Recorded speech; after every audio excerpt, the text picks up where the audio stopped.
সাত স্ত্রী নিয়ে সংসার রাজিবুলের, বাকি তিনটি অবৈধ বলছেন আলেমরা। একই ছাদের নিচে এক বা দুজন নয়, চার স্ত্রী নিয়ে দাম্পত্য জীবন অতিবাহিত করছেন রাজশাহীর পবা উপজেলার জুবায়ের হোসেন জুয়েল মণ্ডল নামে এক যুবক। তবে জুয়েলকে হার মানিয়েছেন কুষ্টিয়া সদর উপজেলার রাজিবুল ইসলাম। সাত স্ত্রীকে নিয়ে সংসার পেতেছেন তিনি।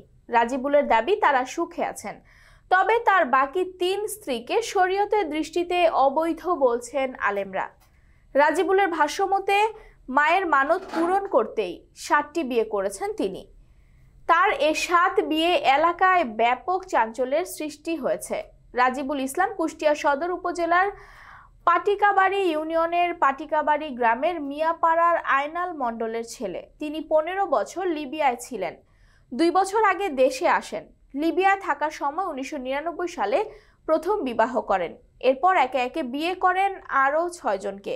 তার স্ত্রীরা হলেন কুষ্টিয়া সদর উপজেলার হালসা গ্রামের রুবিনা খাতুন, একই উপজেলার গোস্বামী দুর্গাপুর এলাকার মিতা আক্তার, কিশোরগঞ্জের হেলেনা খাতুন, রাজশাহীর চাপাই এলাকার নুরুন নাহার, চুয়াডাঙ্গার আলমডাঙ্গা উপজেলার শ্রীরামপুর এলাকার স্বপ্না, একই উপজেলার দম্বলপুর এলাকার বানু আক্তার ও কুষ্টিয়ার মিরপুর উপজেলার পোড়াদহ এলাকার রীতা আক্তার।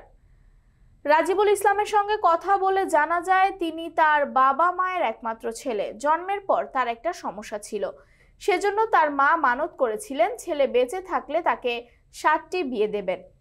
তাই মায়ের সেই মানত পূরণ করতে 7টি বিয়ে করেছেন রাজিবুল। রাজিবুল বলেন, এতে আমি, আমার পরিবার, আত্মীয় স্বজন ও স্থানীয়রা সবাই খুশি। আমার 7 বউই খুব ভালো, তাদের মধ্যে ঝগড়া বিবাদ হয় না। 7 স্ত্রী ও 5 সন্তান নিয়ে সুখে শান্তিতে সংসার করছি। স্ত্রীরা আমাকে যথেষ্ট সেবা যত্ন করে ও ভালোবাসে। সারাদিন সবাই একসঙ্গে কাজ করে। প্রতি রাতে একজন স্ত্রীর কাছে পালা করে থাকি। এতে আমার বা স্ত্রীদের কোনো সমস্যা হয় না।